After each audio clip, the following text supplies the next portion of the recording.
Welcome to CLC judicial. यह Bihar J mock interview का part 24 है। इससे पहले के भी पार्ट हमारे play list 32 Bihar J mock interview के नाम से प्ले लिस्ट बना है। जाकर आप ये सारे पार्ट, इससे पहले के भी पार्ट देखिएगा। इनके अलावा बिहार APO मॉक इंटरव्यू के भी 70-75 तकरीबन वीडियोज हैं, उनको भी देखा। इन सारे वीडियोज को आप देख लें और इनका मिरर प्रैक्टिस कर लें तो आपका भी इंटरव्यू काफ़ी अच्छा हो सकता है। इस वीडियो का थीम है कि short answer is the best answer. जैसे कहते हैं ना, गागर में सागर भरना। ऐसा नहीं है कि किसी चीज़ को एक्सप्लेन करने के लिए आपको लंबे लंबे आंसर, लंबे लंबे सेंटेंस बोलने पड़े। देखिए, अगर किसी चीज़ को आप कम से कम शब्दों में अगर कह सकते हैं बेहतर तरीके से, तो सबसे बेहतरीन माना जाता है। एक कहावत है, brevity is the soul of wits. तो हमारी सलाह आपसे यही है कि आप जितना शॉर्ट बोलेंगे, जितना स्पेसिफिक बोलेंगे, आपका आंसर उतना ही बढ़िया और बेहतरीन होगा। हम लोगों ने वो शॉर्ट आंसर अपने वीडियो, सारे वीडियोज में जो आंसर प्रोवाइड करते हैं आप उनमें देखिएगा। अगर आपको अच्छा लगे तो आंसर कॉपी में नोट डाउन कर लीजिएगा, उनका मिरर प्रैक्टिस कीजिएगा। और अगर आप कैंडिडेट हैं तो हमारे साथ मिलकर अपने सपने को साकार कीजिए। आप हमें 9262810582 पे अपना नाम और बिहार जे मॉक इंटरव्यू लिखकर हमें व्हाट्सएप कर दीजिए। आपको कुछ ज़रूरी औपचारिकताओं के बाद इंटरव्यू वाले बैच में ऐड कर दिया जाएगा। और अगर आप इनकेस कैंडिडेट नहीं हैं तो आपकी जानकारी में जो कोई अन्य कैंडिडेट हैं बिहार जे मॉक इंटरव्यू के, तो उन तक इस वीडियो को पहुंचा दीजिए। और अंत में आपको वीडियो अच्छा लगा हो तो वीडियो को लाइक, चैनल को सब्सक्राइब और इसे ज़्यादा से ज़्यादा शेयर कीजिए। तो आइए देखते हैं ये पार्ट 24। क्या ये डिफिकल्ट क्वेश्चन हो रहे हैं या क्या, कुछ बताइए इसके बारे में। यह जो क्वेश्चन पूछे जा रहे हैं आप लोगों से, इज इट डिफिकल्ट और व्हाट?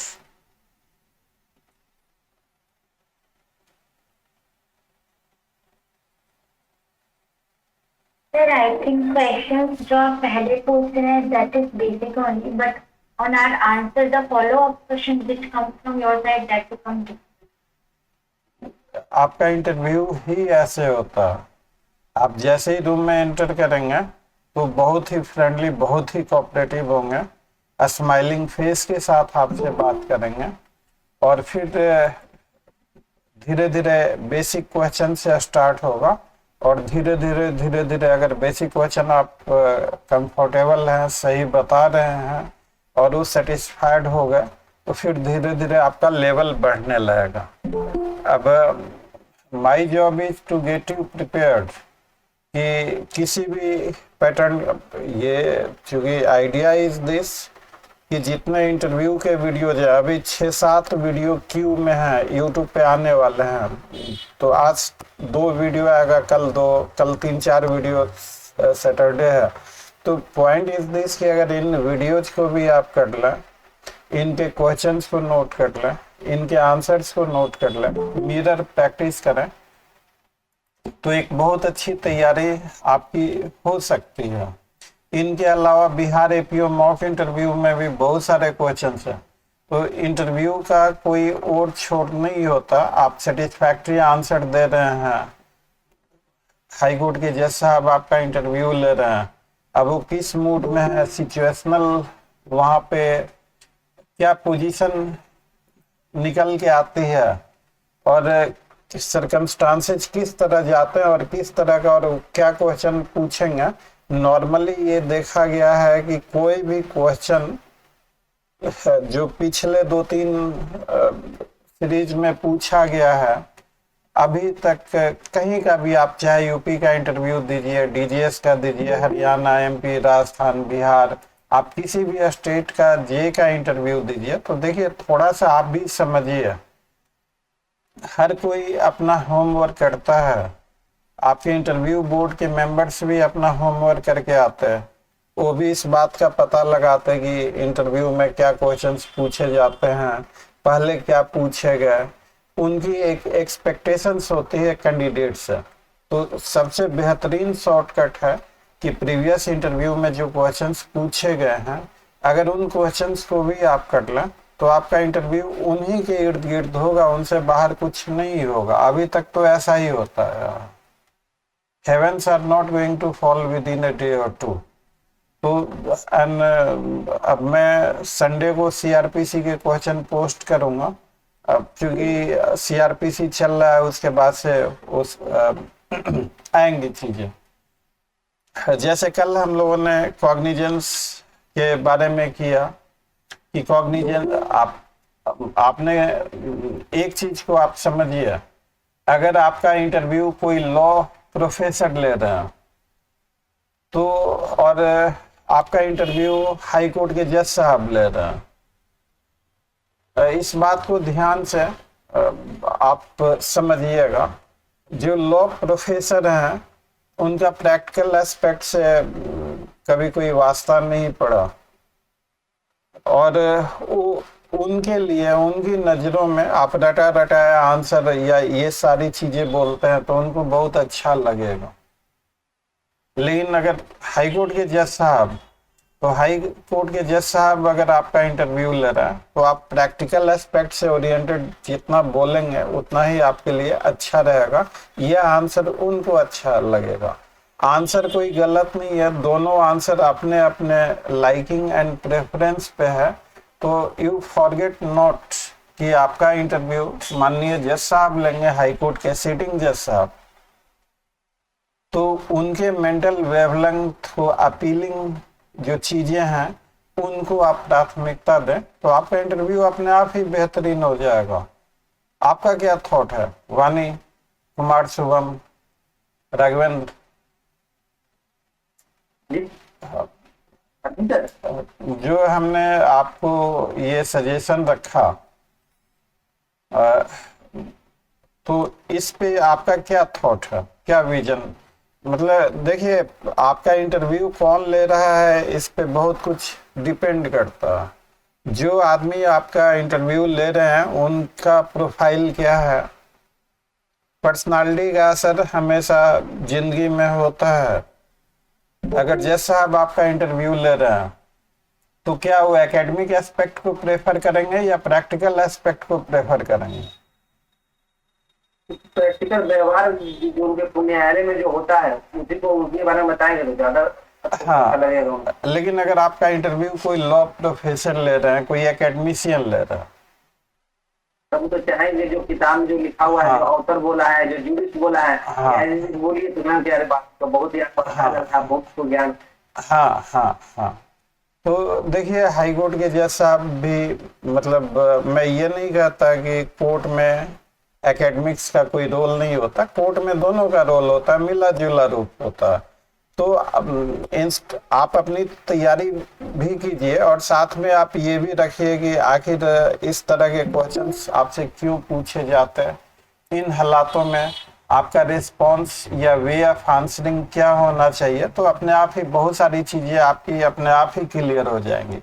तो इसीलिए कॉग्निजेंस के बारे में आप लोगों ने अनेकों बार पढ़ा हुआ है, आप में से हर कोई कॉग्निजेंस के बारे में बता सकता है, लेकिन आप किसी भी किताब में देखें कि कॉग्निजेंस का पर्पस, इतने लंबे लंबे सेंटेंस लिखे हुए हैं कि उस कॉग्निजेंस का बहुत ही शॉर्टकट प्रैक्टिकल वे से court applies its judicial mind to with a view to take action against accused, with a view to take action against accused, या हम कहें with a view to proceed against accused, दोनों का एक ही meaning है। Ankit, you there? जी sir. कल तुमने बहुत ही बेहतरीन आंसर दिया था कॉग्निजेंस वाला, आई स्टिल रिमेम्बर।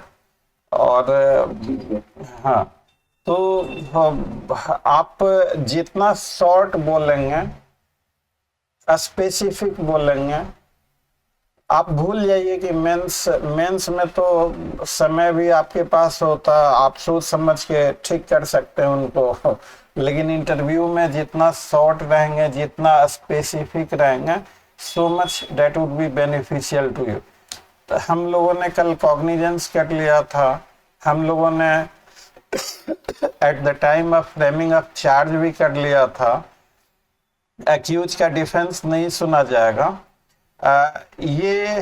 मुझे बताइए कि जब कंप्लेंट केस में जो कॉग्निजेंस के लिए रिक्वायरमेंट क्या क्या है, आपने एक बार कॉग्निजेंस का आंसर दे दिया, हो सकता, देखिए खुद से मैं अपनी तारीफ में विश्वास नहीं करता।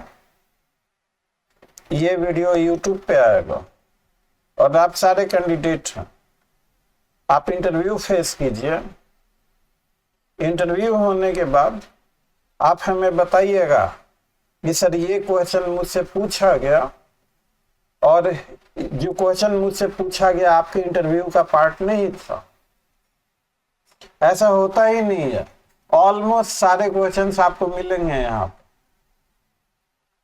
क्योंकि हम सब्जेक्ट वाइज होल इक्का दुक्का अगर किसी दूसरे एक्ट से पूछ दें तो उसकी बात अलग है, लेकिन मेजोरिटी ऑफ द क्वेश्चंस आपको कवर हो जाएंगे यहाँ।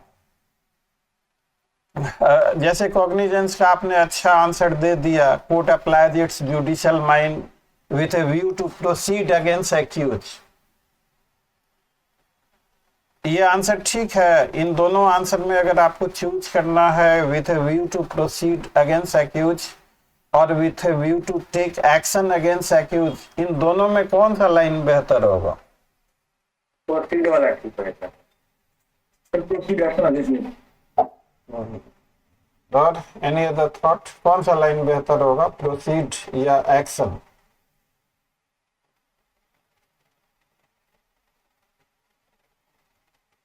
प्रोसीडिंग वाली लाइन ज्यादा सही। हाँ तो देखिए ये तीनों एक ही लाइन है, with a view to take action, तो कोर्ट एक्शन लेना, तो proceed against, to commence criminal proceeding. तो इसके तीन सजेस्टिव आंसर हैं, इन तीनों में से आपको जो भी अच्छा लगता है ज्यादा बेहतर। सुप्रीम कोर्ट ने कई सारे केसेज में कहा है with a view to take action against the accused, so therefore that would be much better। अगर आप केस लॉ वाली चीजें बताएं, with a view to take action against the accused। मुझे ये बताइए कॉग्निजेंस के लिए what is the proper stage, अदालत के पास क्या होना चाहिए for the purposes of cognizance?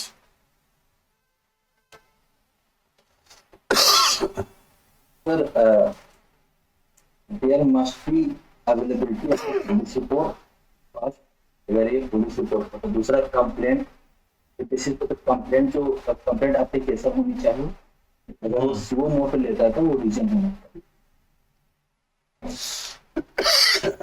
कोई कंप्लेंट केस फाइल होता सेक्शन 200 में, court examines complainant and witnesses present there, right? तो कोर्ट कॉग्निजेंस कब लेगी? The moment complaint is filed या after examination of complainant and witnesses? तो कंप्लेनेंट और witness का साक्ष्य लेने के बाद ही कॉग्निजेंस लिया जाता है, उसके बाद ही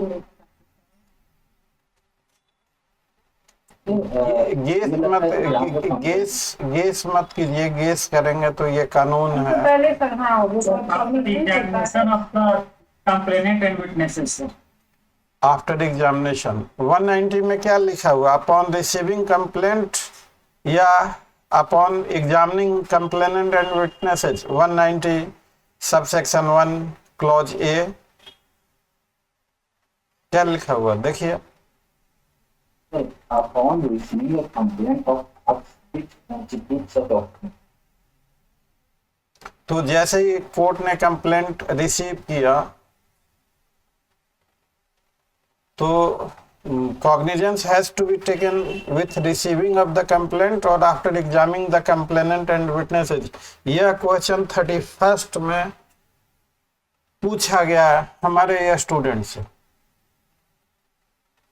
कॉग्निजेंस पहले पूछा गया, उन्होंने कॉग्निजेंस, हमने ट्रेनिंग दी थी, बेहतरीन बताया, फिर उन्होंने पूछा ये भी बताया उन्होंने।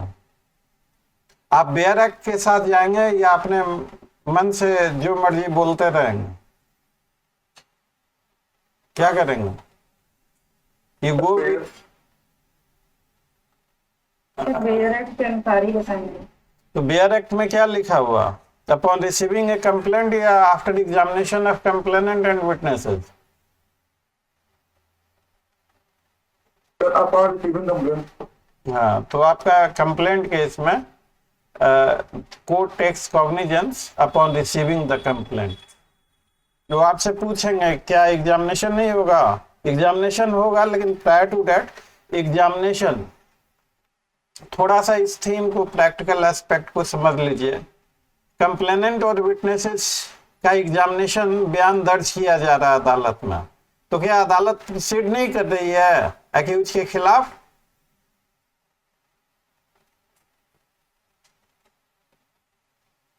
कंप्लेनेंट, यस, अदालत की प्रक्रिया शुरू हो गई। Cognizance is the first stage. When court decides its mind to proceed against accused, cognizance has to be taken. Without taking cognizance, court cannot proceed against the accused. तो इसको नोट कर। Yes वानी। Sir, in the new Bharatiya Nagarika Suraksha Samhita, there is a proviso added in section 223, that is examination of complainant. It says it provided that no cognizance of an offence shall be taken by the magistrate without giving the accused an opportunity to being heard.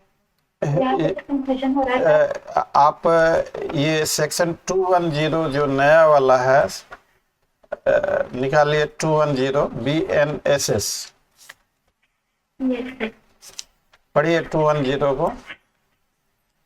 Sir, subject to the one provisions of this हाँ chapter, हाँ any magistrate of the first class and any magistrate of the second class, specially empowered in this behalf under subsection 2, may take cognizance of any offence upon receiving a complaint of fact, including any complaint filed by a person authorized under a special law which constitutes such offence, upon a police report, or upon information received from any person other than a police report officer, or upon his own knowledge that such offence has been committed. हाँ, तो ये वही बात इसमें भी लिखी हुई है। सर, बट वो 223 में एक बार आप हाँ 223 के प्रोविजो में सबसेक्शन 1 में लिखा हुआ provided at no cognizance of an offence shall be taken by the magistrate without giving the accused an opportunity of being heard। तो ये देखिए अब चेंजेज हुए हैं। अब नए एक्ट के मुकदमे फंसेंगे, हाई कोर्ट सुप्रीम कोर्ट तक जाएंगे, तो ये सारी अभी तो कोई केस लॉ इस तरीके का बना नहीं है। फॉर एग्जाम्पल, किसी क्रिमिनल केस में आपको सजा होता है और फाइन भी इम्पोज होता है। अगर आप फाइन पे नहीं करते हैं तो in default of payment of fine provision है कि आपको एडिशनल पनिशमेंट होगी। कम्युनिटी सर्विस को भी as a type of punishment रखा गया। मान लीजिए कोर्ट ने किसी को आदेश दिया कम्युनिटी सर्विस का और उसने डिफॉल्ट किया, कम्युनिटी सर्विस प्रोवाइड नहीं की, तो in default of providing community service इस तरह का कोई प्रोविजन नहीं दिया हुआ। तो नए एक्ट में कुछ न कुछ हियर एंड देयर कुछ डिस्क्रिपेंसीज हैं, जो कि वो डिस्क्रिपेंसीज या तो अमेंडमेंट के द्वारा ठीक हो पाएंगे या फिर कोर्ट में चैलेंज हो and court examines it and comes to some conclusion.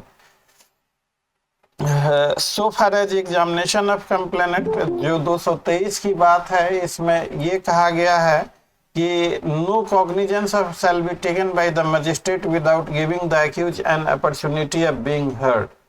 और ये तो जो 223 का जो प्रोविजो है सबसेक्शन 1 का और 210 का जो प्रोविजो है, तो इन दोनों प्रोविजो में कंट्राडिक्शन है।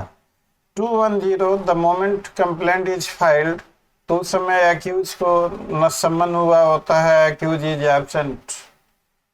तो अब क्या कोर्ट 2 बार कॉग्निजेंस लेगी?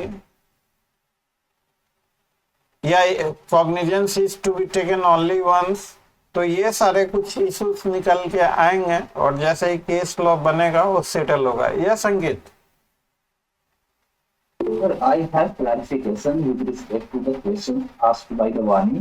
Sir, अगर अब हम ये देखते हैं कि section 223 section 1 says that the magistrate having jurisdiction while taking cognizance of an offence, then we can say that while taking the cognizance, the opportunity of being heard to be community of this person.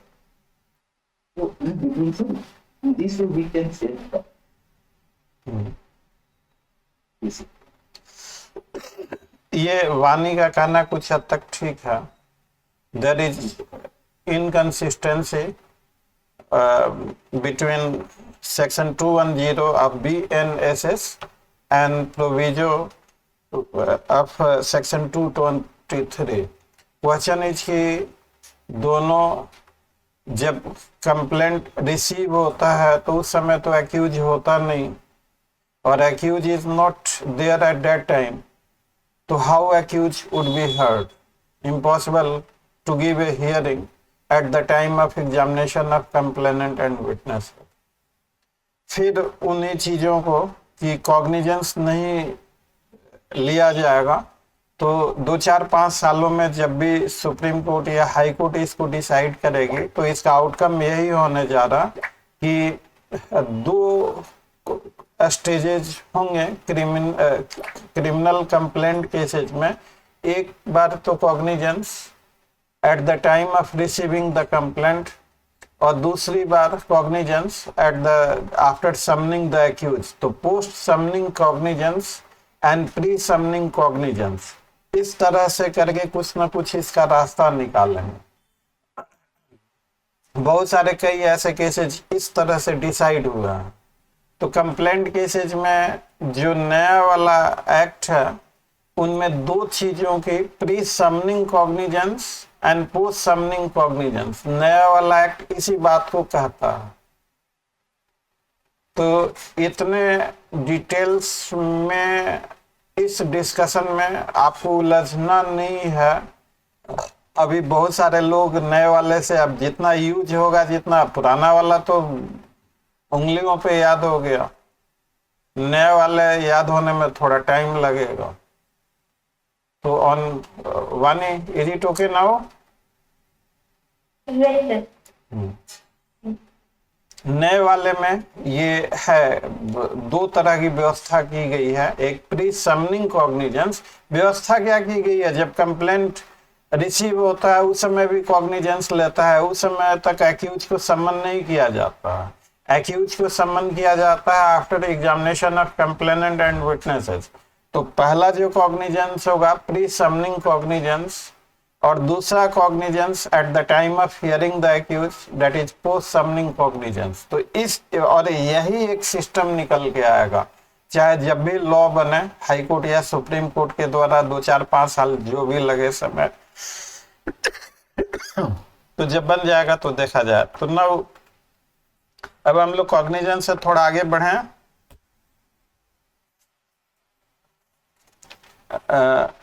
और ये सब issue of process वगैरह PT वगैरह के purpose से ठीक है। पेटी ऑफेंस किसे कहते हैं?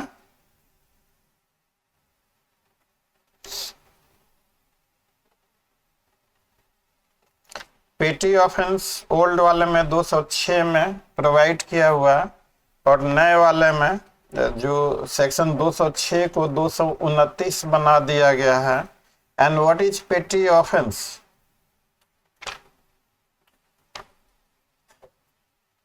Any of you?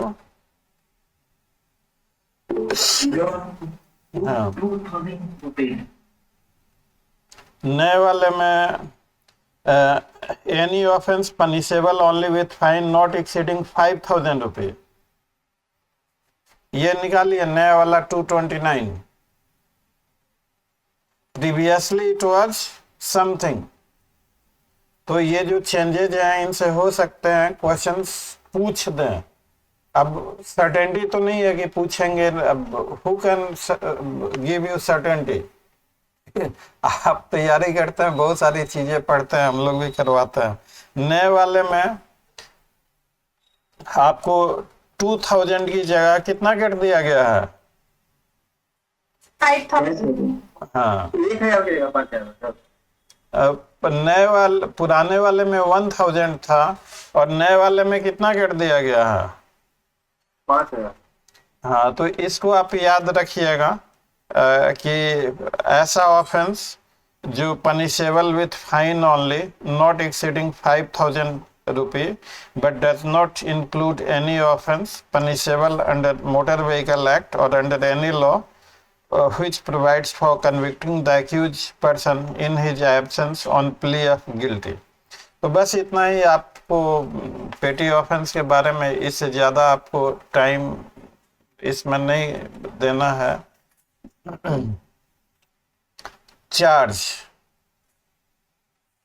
चार्ज वगैरह से थोड़ा what is the meaning of distinct offense for the purposes of framing the charge?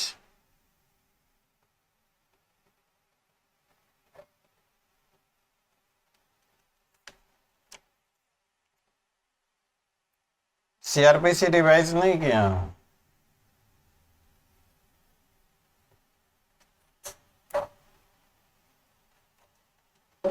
इसका मतलब ये होता है सर, एक गोल्डन रूल है ये कि एक चार्ज, एक ऑफेंस के लिए एक चार्ज होगा, दूसरा ऑफेंस के लिए दूसरा चार्ज होगा। तो what is meaning of distinct offence? तो distinct offence secret offence. Secret, separate. Every distinct offense is to be charged separately। एक कोई अपराध होता है तो उसमें कई सारे धाराएं लगती हैं। ये धाराएं अलग अलग ऑफेंस के हैं या एक ही ऑफेंस के कई धाराएं हैं?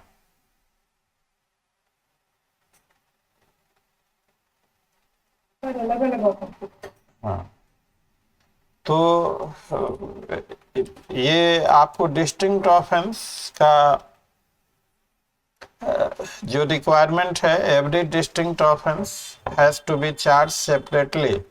अगर मान लीजिए किसी ने किसी को 10 थप्पड़ मारा, तो जैसे इंजुरी कॉज की, तो एक ही सेक्शन लगेगा या 10 लगेगा? सर एक ही लगेगा। एक ही लगेगा।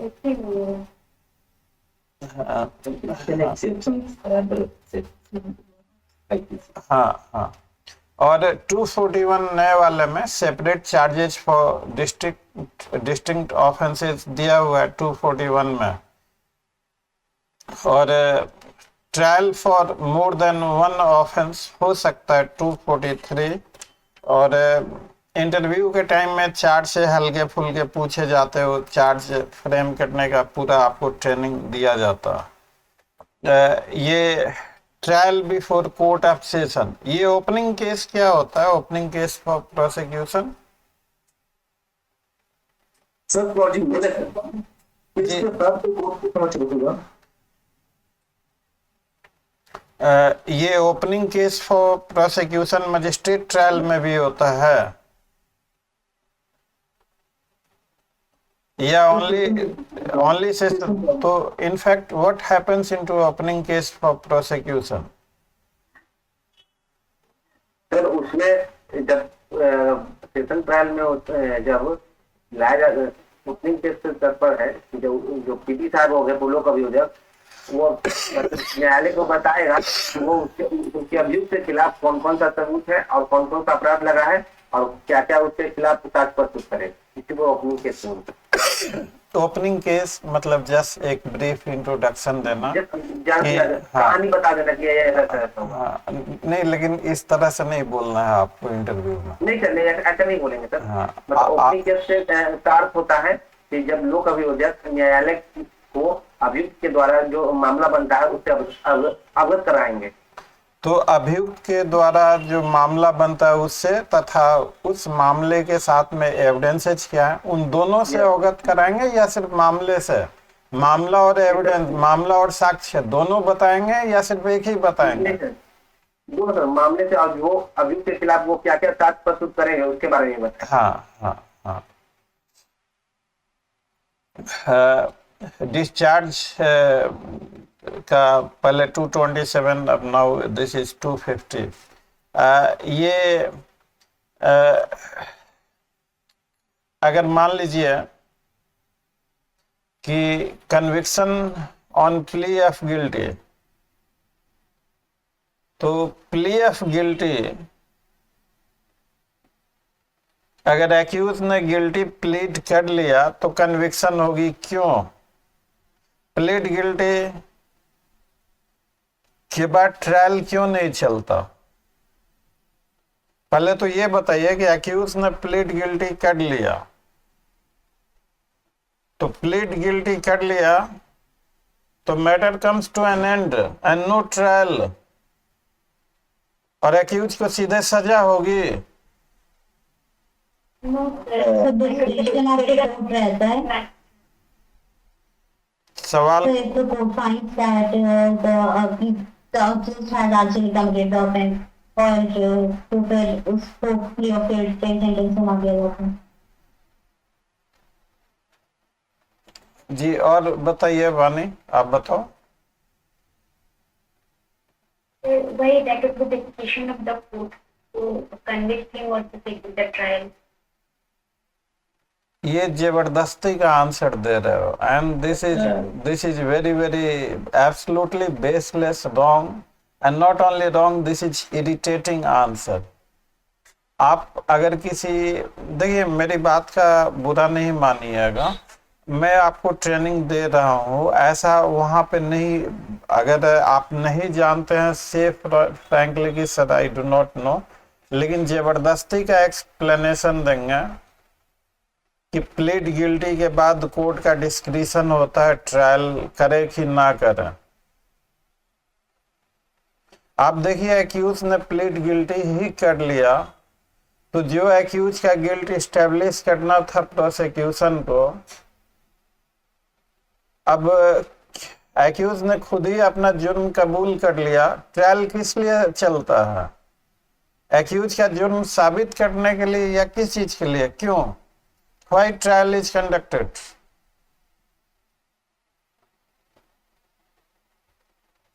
Trial is conducted to give an opportunity to prosecution to establish and prove charges against accused. Accused ने जब खुद ही अपना जुर्म इकबालिया कबूल कर लिया, तो कुछ प्रूफ करने की आवश्यकता बचती है। एविडेंस एक्ट में हम लोगों ने किया कि admitted fact need not be prove. Accused ने जब जुर्म कबूल कर लिया तो कुछ साबित करने को बचता है ट्रायल के लिए। Just ponder for a moment, थोड़ा इस पे सोचिए, विचार कीजिए। Then what if the plea of guilty of the accused is not consistent with the facts of the case? Accused का ये प्लीड गिल्टी है जब चार्जेज फ्रेम होते हैं और वो charges that is explained and read over to the accused, और accused से पूछा जाता है what do you say, accused लिखा जाएगा, और एक्यूज से स्पेसिफिकली क्वेश्चन पूछा जाता है डू यू प्लीड गिल्टी और नॉट, तो एक्यूज का आंसर आता है आई do not plead guilty and claim trial. तो प्लीड गिल्टी के बाद कहानी खत्म, प्लीड गिल्टी के बाद कोई भी ट्रायल नहीं चलेगा और एक्यूज को देन एंड देयर कन्विक्शन होगा। प्लीड गिल्टी के समय कोर्ट कन्विक्शन के लिए, सेंटेंसिंग के लिए थोड़ा लेनियंट व्यू अपनाती है। फुल ट्रायल के बाद जो सजा होता है तो उसके मतलब सेंटेंसिंग थोड़ा कम हो सकता है, सजा थोड़ा कम हो सकता है कि एक्यूज ने अपना जुर्म कबूल कर लिया। लेकिन अगर एक्यूज ने अपना जुर्म कबूल नहीं किया, ट्रायल चलवाया, तो फिर लास्ट में जो सेंटेंसिंग की बात आती है, तो उस सेंटेंसिंग के समय प्लीड गिल्टी के समय, प्लीड गिल्टी के बाद स्ट्रेट वे कोर्ट उसे कन्विक्ट करेगी, और after convicting the accused court sentence pass करेगी। और सेंटेंस में sentencing is a major issue. बहुत सारी चीजें देखिए, सेंटेंसिंग हम इस मॉक में यहाँ पे डिस्कस किए थे, कहाँ डिस्कस किए थे, सेंटेंसिंग पे बहुत डिटेल में बताया। चलिए सेंटेंसिंग को यहाँ के लिए रहने देते हैं। Sentencing is a big chapter, बहुत सारी चीजें देखी जाती है, एक्यूज प्रीवियस ये हैबिचुअल ऑफेंडर है कि नहीं, उसका एज क्या है, उसका मेडिकल कंडीशन क्या है, क्राइम किस तरह का है, एक्यूज का पोजीशन क्या है, क्रिमिनलिटी कितनी है। तो बहुत सारे चीजों का मिला जुला रूप होता है सेंटेंसिंग। प्रोविजन सिर्फ इतना कहता है कि punishment can not exceed what is provided. ये बात कहाँ लिखी हुई है कि punishment can not exceed what is provided?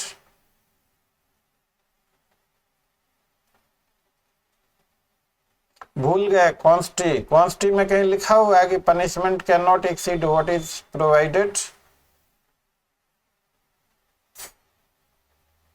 Sir, Article 20,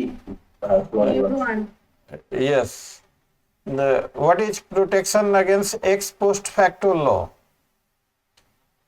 आप देखेंगे बहुत सारे बच्चे लोग बोल देते हैं कि आर्टिकल 20 में एक्स पोस्ट फैक्टो लॉ है। आर्टिकल 20 में एक्स पोस्ट फैक्टो लॉ है और protection against ex post facto law है। क्या चीज है? Protection against ex post facto law. हाँ, and what is ex post facto law? There cannot be retrospective application of criminal law. Note कर लीजिए इसको कि ex post facto law civil cases में हो सकता है। आर्टिकल 20 में जो प्रोटेक्शन दिया गया है वो क्रिमिनल केसेज के लिए दिया गया है, और is that also includes protection into civil cases. Sir civil cases को भी इंक्लूड है सर उसमें। पढ़ा है? नहीं सर, क्रिमिनल केसेस। अंदाज पे अगर जवाब देंगे तो ब्लंडर ही होगा। अंदाज पे जवाब नहीं देना। अगर क्वेश्चन थोड़े शार्प इस तरह से हैं कि आपको, मेरा जॉब है कि आप इन सारे चीजों को बैठेंगे, सारा दिन बैठ के पढ़ेंगे, और मैं 5 से 10 मिनट में आपका सारा टॉपिक ओके करा दूं। तो बेटर है ना कि आप 2 दिन में पढ़ेंगे, तैयार करेंगे, समझेंगे, नहीं समझेंगे 5-10 मिनट में। आर्टिकल 20 में it only talks of the criminal case. Criminal case का रेट्रोस्पेक्टिव एप्लीकेशन नहीं हो सकता, that is protection against ex post facto law, and punishment can not exceed what is provided. और तीसरा, no one shall be punished except for violation of law in force. 3 चीजें हम लोग कॉन्स्टी में उसको काफी डिटेल में करेंगे। एक्स पोस्ट फैक्टो लॉ थोड़ा सा यहाँ पे रेफरेंस दे दिया।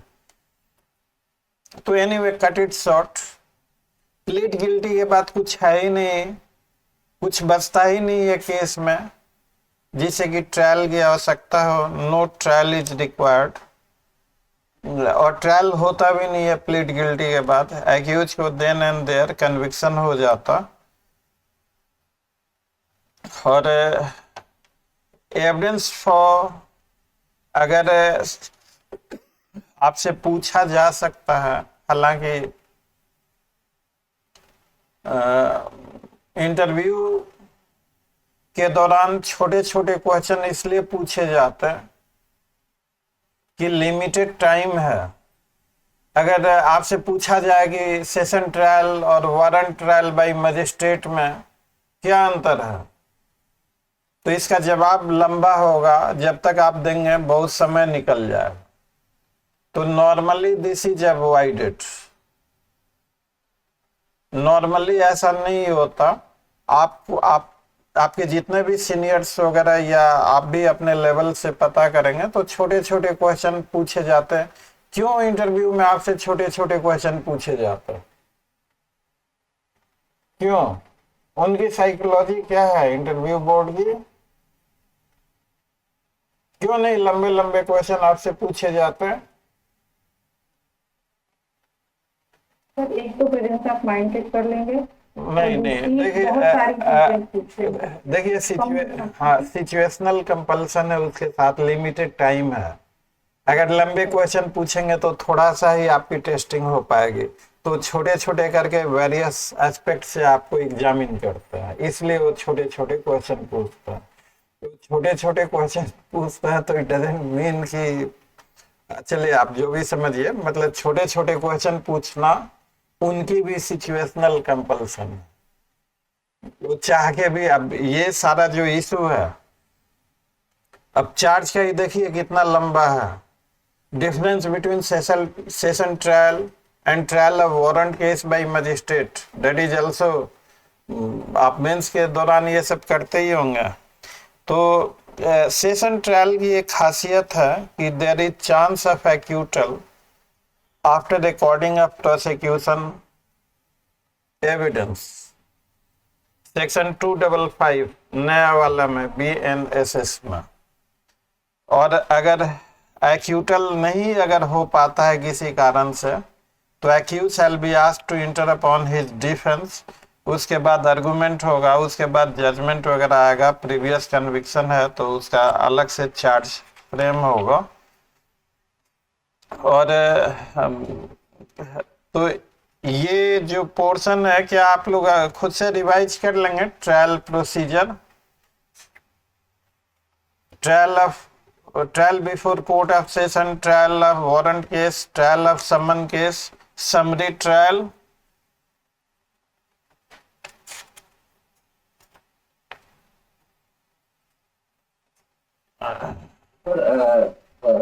मेरा डॉट समरी और समरी को लेकर हम ये पढ़ते हैं कि समरी ट्रायल में तो shall be into consideration the summon trial. Sir हम डिफरेंस कहाँ पर पाते हैं जब समरी समन में? क्योंकि आप बस लिखा हुआ समन ट्रायल में ये जो समरी, हाँ, ये जो आपका समरी ट्रायल है, समरी ट्रायल का जो प्रोसीजर है न, आप ये पूछना है कि समरी ट्रायल का क्या प्रोसीजर होगा।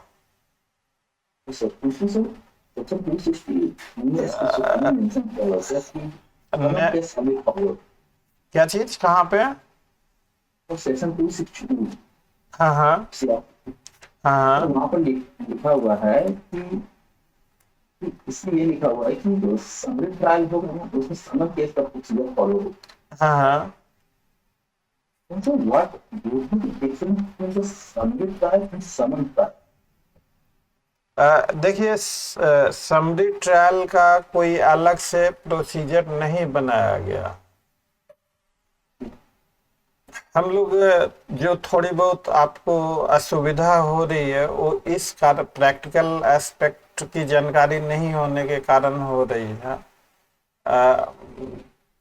जो ट्रायल होता है, प्रोसिक्यूशन एविडेंस पहले शुरू होगा, चार्ज फ्रेम किया जाएगा। समन केसेज में चार्ज फ्रेम होता है या notice is to be framed? Charge is not mandated to be notice होता है। समन केसेज में notice is to be framed. तो समन केस का तो प्रोसीजर दिया हुआ है, लेकिन समरी ट्रायल का प्रोसीजर नहीं दिया हुआ है। और ऐसे भी केस लॉ है, जजमेंट है कि अगर समन ट्रायल से अगर कोर्ट को लगता है कोई पेचीदा मसला है तो समन ट्रायल को कन्वर्ट किया जा सकता है वारंट ट्रायल में।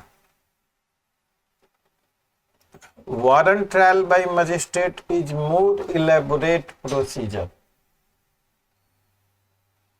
जो समन ट्रायल जो है, समन ट्रायल आप देखेंगे, जो समन ट्रायल का जो प्रोसीजर है, इसमें सब्सटेंस ऑफ एक्यूजेशन को स्टेट करना होता है, that is equivalent to charge. इसमें भी प्लीड गिल्टी पे कन्विक्शन होता, और इसमें जो पेटी केसेज में एक्यूज के एब्सेंस में भी उसे गिल्टी हेल्ड कर दिया जाता है, और अगर एक्यूज को सजा नहीं होता है तो उसका एक अलग से है कि कोर्ट सब एविडेंस लेगी। मतलब these procedures are mandatory. Any deviation from these procedures can be taken as a serious illegality. तो session court is bound to fully adopt the procedure prescribed for session trial. Magistrate while trying a warrant case is bound to adopt the procedure provided for trial of warrant cases. लेकिन summary trial में आप देखेंगे या summon trial में आप देखेंगे, so far as summon trial is concern, तो summon trial का उतना इलेबरेट प्रोसीजर नहीं है। एक सेक्शन है procedure when accused not convicted. तो अगर मजिस्ट्रेट एक्यूज को कन्विक्ट नहीं करता है, मतलब एक्यूज प्लीड गिल्टी नहीं करता, तो magistrate shall proceed to hear the prosecution and take all such evidence as may be produce in support of the prosecution and also hear the accused and take all such evidence as he produces in his defence.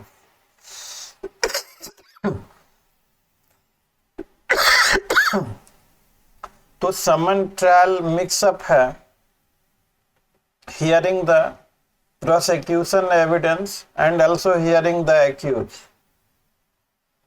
examining the prosecution evidence. Warrant cases में आप procedure कुछ अलग है, session trial cases में there is a different procedure. तो so far to conclude, समरी trial में कौन से केस का प्रोसीजर अडॉप्ट करेंगे?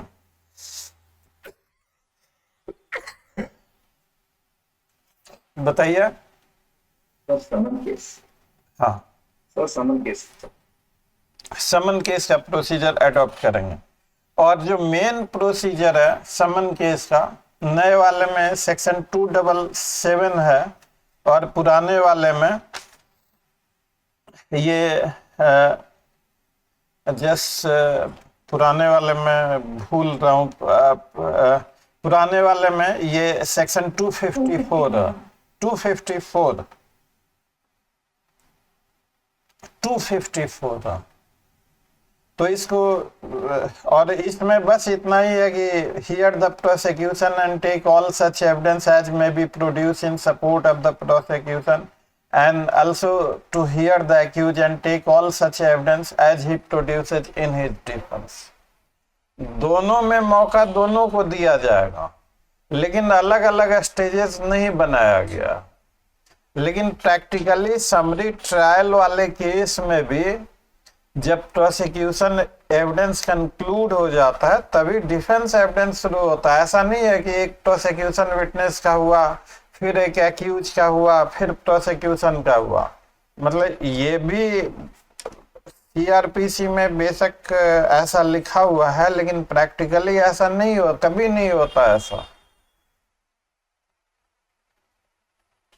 तो चलिए ठीक है, अब ये ट्रायल प्रोसीजर काफी लेंदी है, और ट्रायल प्रोसीजर से हल्के हल्के ही, क्योंकि ट्रायल प्रोसीजर हम लोग करेंगे तो हम लोगों को डिटेल में पढ़ना पड़ेगा, 2-3 सेशन चला जाएगा इसी में।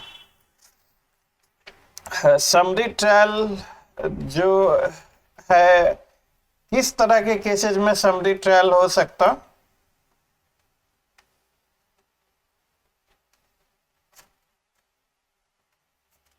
समरी ट्रायल में पहले 2,000 रुपए था, नए वाले में कुछ वैल्यू बढ़ाया गया है? 20,000. यस। तो ये आपको याद रखना जरूरी है कि नहीं? Yes, sir. पहले समरी ट्रायल में वो प्रॉपर्टी की वैल्यू कितनी थी Not noted. 2,000 sir. और अब कितनी हो गई है? 20,000. 20,000 sir. हाँ, तो ये आप नोट कर लीजिए। मुझे ऐसा लगता है कि यही सब छोटे छोटे क्वेश्चन रहेंगे, इसके अलावा अब ऐसे हम कैसे कहते हैं क्या होगा क्या नहीं होगा, लेकिन इट मे बी आस्क्ड, तो नोट इट डाउन कि नए वाले में समरी ट्रायल का सेक्शन है 283 और प्रॉपर्टी की वैल्यू डज नॉट एक्सीड 20,000 रुपये, और ऑफेंस वही वाले हैं जो पहले हुआ करते थे।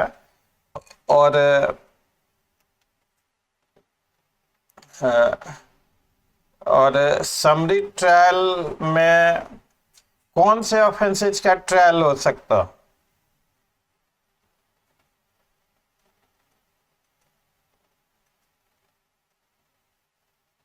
सर जो कंपाउंडेबल ऑफेंसेस होते हैं। ये क्या लिखा हुआ?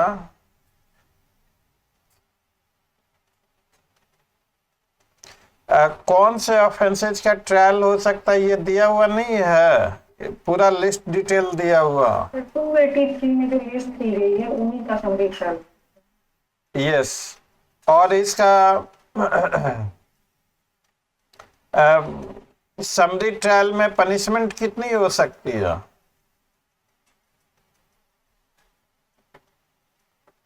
Sir, imprisonment up to 3 months. What is the maximum punishment in summary trial? Sir 3 months, इससे अधिक नहीं हो सकते। Provision? Sir 285 class 2। No sentence of imprisonment for a term exceeding 3 months shall be passed। और ये 3 मंथ और second class magistrate कितना सजा दे सकता है?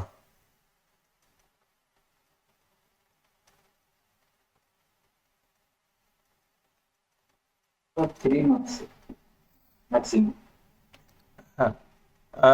फर्स्ट क्लास मजिस्ट्रेट, लेकिन सेकेंड क्लास मजिस्ट्रेट नॉर्मली देखिए जस्ट 1 सेकेंड, समरी ट्रायल में नॉर्मली जो एक्सपीरियंस मजिस्ट्रेट हैं, जो सीनियर मजिस्ट्रेट हैं, उनको ही बिठाया जाता है, क्योंकि समरी ट्रायल में एविडेंस का प्रॉपर एप्रिसिएशन नहीं हो पाता, प्रोसीजर उतना डिटेल नहीं है, तो कोई जस्टिस का मिसकैरेज ना हो जाए, इसलिए एक्सपीरियंस एंड सीनियर मजिस्ट्रेट को, अनुभवी मजिस्ट्रेट को बिठाया जाता है। और इसमें summary trial chief judicial magistrate या मजिस्ट्रेट ऑफ फर्स्ट क्लास कर सकता है। जो मजिस्ट्रेट सेकेंड क्लास हैं वो न्यूली रिक्रूटेड हैं, उतने एक्सपीरियंस नहीं हैं, लेकिन हाई कोर्ट उनको भी पावर कन्फर कर सकता है सेकेंड क्लास मजिस्ट्रेट को to try summarily any offense which is punishable only with fine or imprisonment for a term not exceeding कितना? 6 months। हाँ, तो फर्स्ट क्लास मजिस्ट्रेट जो 3 साल तक की सजा है उस ऑफेंस को ट्राई कर सकता है, और second class magistrate summary trial में ऐसे offence which is punishable with fine only, या अगर इम्प्रिजनमेंट है तो इम्प्रिजनमेंट नॉट एक्सीडिंग कितना? सेकेंड क्लास मजिस्ट्रेट, हाँ, नॉट एक्सीडिंग 6 मंथ। और what is plea bargaining?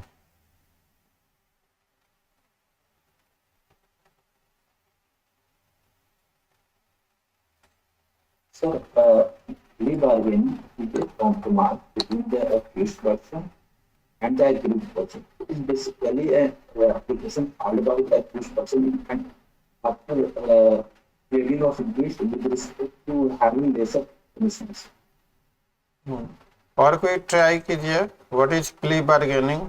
Sir अभिभावक प्रक्रिया है सर, जिसके द्वारा जो अक्यूज होता है वो न्यायालय की अनुमति से कुछ मामलों में, और कुछ मामलों में बिना न्यायालय की अनुमति लिए बिना जो पीड़ित पक्षकार है उससे न्यायालय के बारे में समझौता करेगा, और जो केवल उन्हीं मामलों में जो compoundable in,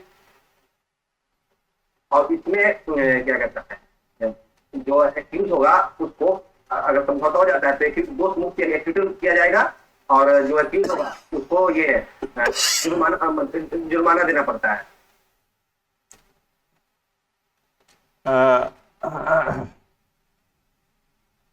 accused to be left off with a lighter sentence.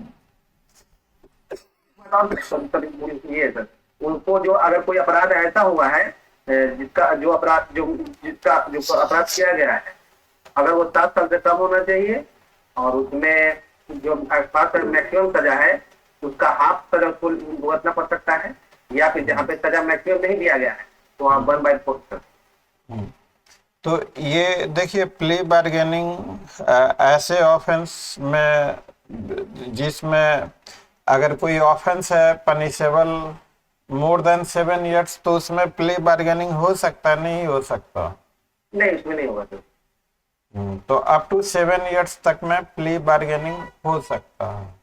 अब प्ली बार्गेनिंग कब होगा? जब चार्जशीट फाइल होगी या ड्यूरिंग इन्वेस्टिगेशन भी हो सकता है। राइट के तरफ After framing of charges. Plea bargaining जो है, charge sheet must have been filed, तभी प्ली बार्गेनिंग होगा। प्ली बार्गेनिंग के लिए एक्यूज को एक एप्लीकेशन एफिडेविट पे देना पड़ेगा, और ये जो एप्लीकेशन जो एक्यूज जो है within 30 days,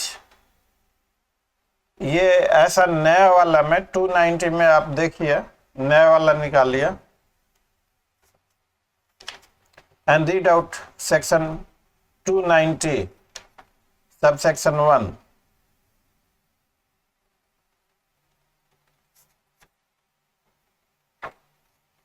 A person accused of an offence may file an application for plea bargaining within a period of 30 days from the date of framing of charge in the court in which such offence is pending for trial. हाँ, तो ये 30 days वाला पिछले CrPC में था provision.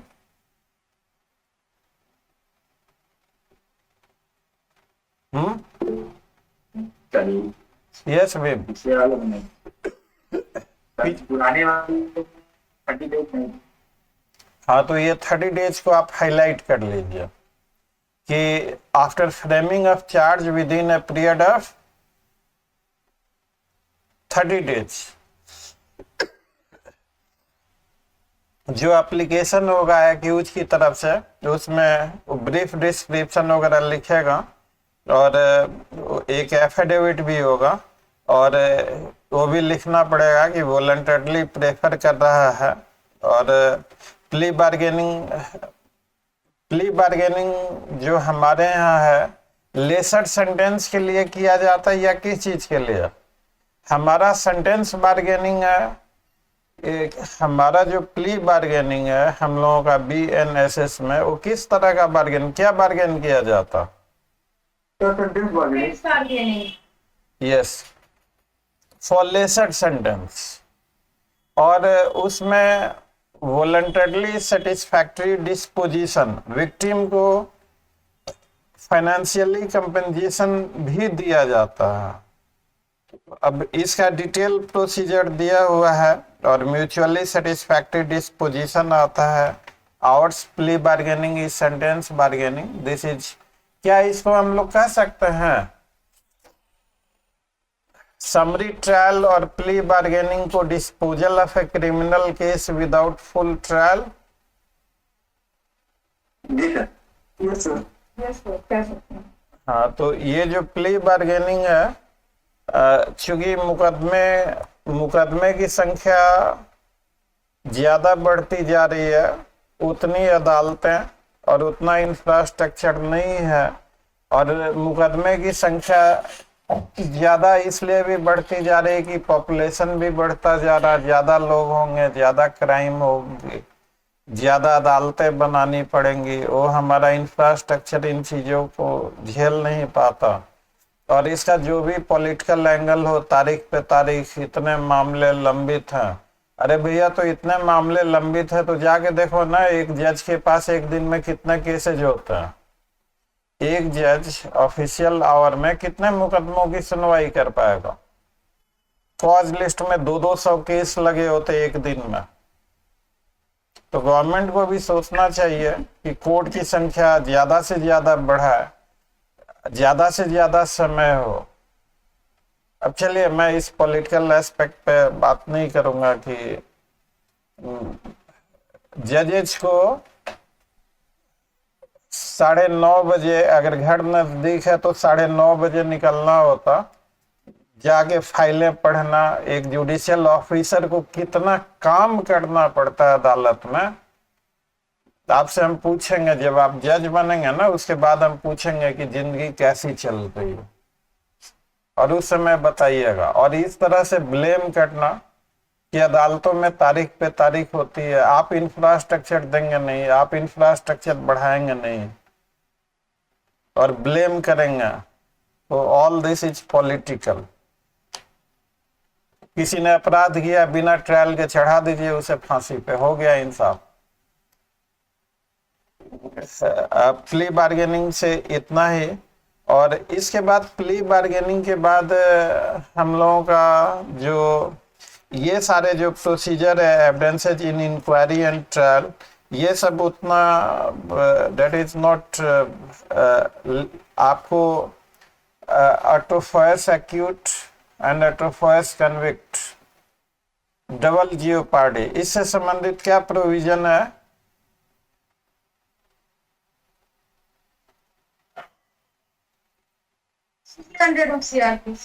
हाँ, नए वाले में इसको 337 कर दिया गया है।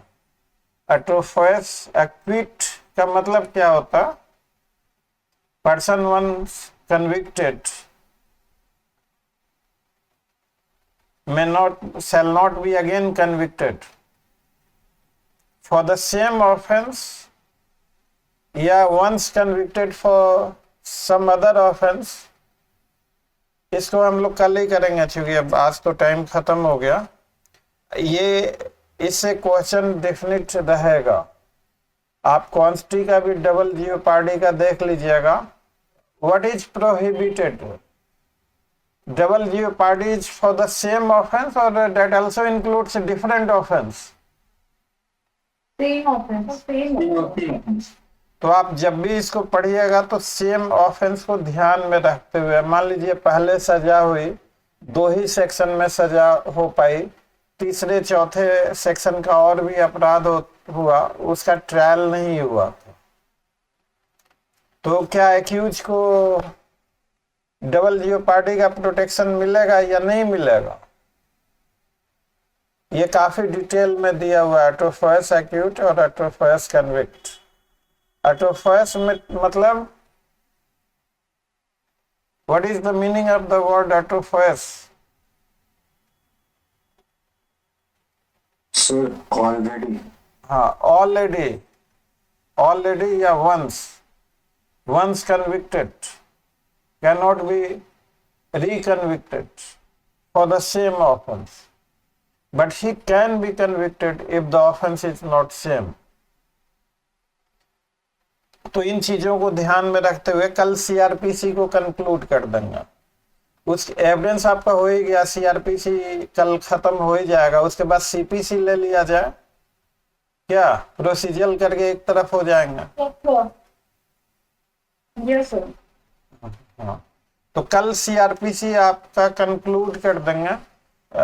कोई आपको डाउट वगैरह हो और समय बचेगा तो जो 2 चीजें छूट गई हैं सीआरपीसी में, एक तो provisions relating to framing of the charge और दूसरा ट्रायल प्रोसीजर। तो ये दोनों बहुत लंबे लंबे चैप्टर्स हैं। आज तक कभी भी लंबे क्वेश्चंस नहीं पूछे गए हैं। मैंने हर जब भी इंटरव्यू हुआ है तो बड़े क्लोजली और माइन्यूटली हर जगह के इंटरव्यू पे पैनी नजर रखी और काफी विचार विमर्श किया। आपसे छोटे छोटे क्वेश्चन पूछे जा रहे हैं तो उनकी भी कुछ मजबूरियां हैं। इस छोटे छोटे क्वेश्चन क्यों पूछे जा रहे हैं, तो उसके दो फायदे हैं कि आपका ज्यादा स्कैनिंग हो जाएगा और सेकेंडली आपका कंसेप्ट कितना क्लियर है वो भी बखूबी टेस्टेड हो जाएगा। तो instead of approaching for mains की तैयारी से काफी अलग तैयारी होती है इंटरव्यू की तैयारी। आज मोर और लेस थोड़ा डिस्कशन टाइप का हुआ, आज आप लोगों को बोलने का मौका नहीं मिला, क्या ऐसा ही है? आज बोलने का मौका नहीं मिला? निधि, राघवेंद्र, ठीक है सर, सीखने को ही है बेसिकली। यहाँ पे ज्ञान बोलेंगे जब ज्ञान होगा तब ना सर, आपको ज्ञान है ही नहीं तो बोल के क्या करेंगे। हम लोग पहले जल्दी से सिलेबस को कंप्लीट कर लें और जब रैंडम वगैरह चलेगा ना, अब ये सब अब सीआरपीसी का 3 सेशन, अब 3 सेशन मतलब कहने का मतलब कि 3 घंटे में पूरे सीआरपीसी को कवर कर पाना इंटरव्यू के पर्पज से और उन बारीकियों से। तो बहुत सारी चीजें हम लोगों ने सिर्फ उन्हीं चीजों को कवर किया जो अब तक पूछा जाता रहा, एडिशनल कुछ भी नहीं किया। तो इसलिए हो गया 3 सेशन में। आवश्यकता पड़ेगी तो और सेशन बढ़ा दिया जाएगा, टाइम भी एक्सटेंड कर दिया जाएगा if in case need arises. तो आज के लिए इतना ही। यस भीम, कुछ कहना चाह रहे? You have raised hand.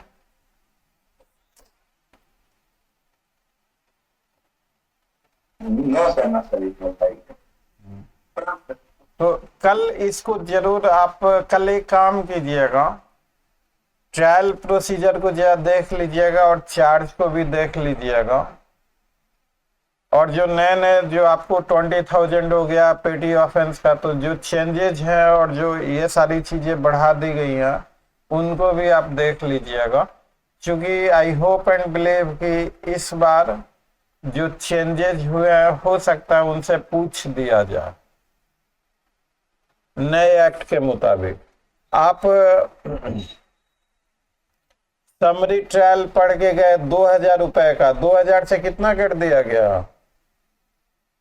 20,000। तो ये आपको जानना चाहिए या नहीं जानना चाहिए?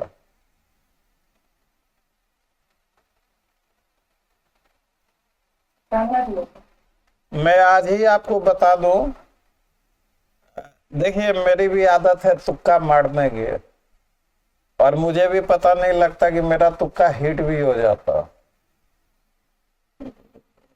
और कभी कभी हमें ये तुक्का वाली आदत से परेशानियां भी उठानी पड़ी है। अब आपको याद होगा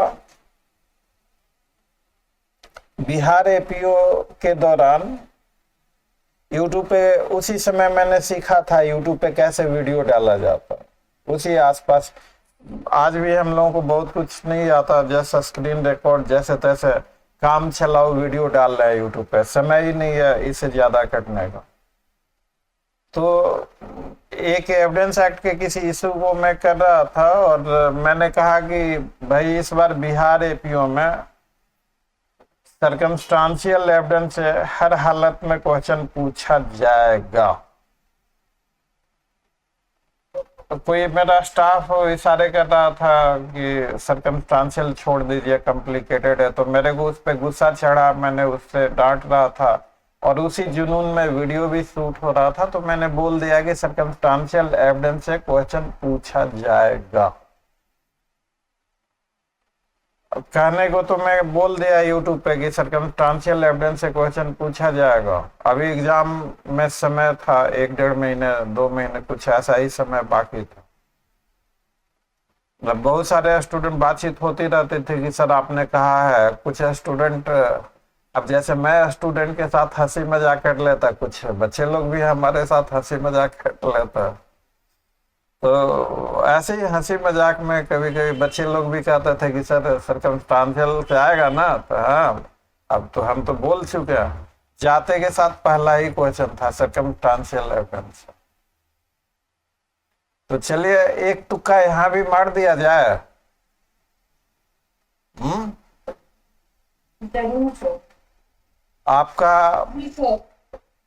आपका पेटी ऑफेंस और ये समरी ट्रायल में जो 20,000 है, ये 2 क्वेश्चन इस बार रहेंगे, इनको लिख लीजिए। अब इंटरव्यू दीजिएगा। ये तुक्का है मेरा, लड़ता है कि नहीं लड़ता है, आता है कि नहीं आता है, let us see. I do not know, मुझे ऐसा लगता है कि ऐसा होगा और पूछा जाएगा, तो let us check it out. आएगा तो ठीक है, नहीं आएगा तो नहीं आएगा। I have a strong reasons. हम लोग ऐसे नहीं तुक्का मारते, देयर आर सर्टेन कंसिडरेशंस, और काफी सोच विचार करके हमने ये जरूर, मुझे ऐसा लगता है कि पेटी ऑफेंस का डिफिनीशन पूछा जाएगा, और समरी ट्रायल में वो प्रॉपर्टी कितने वैल्यू तक की हो सकती है।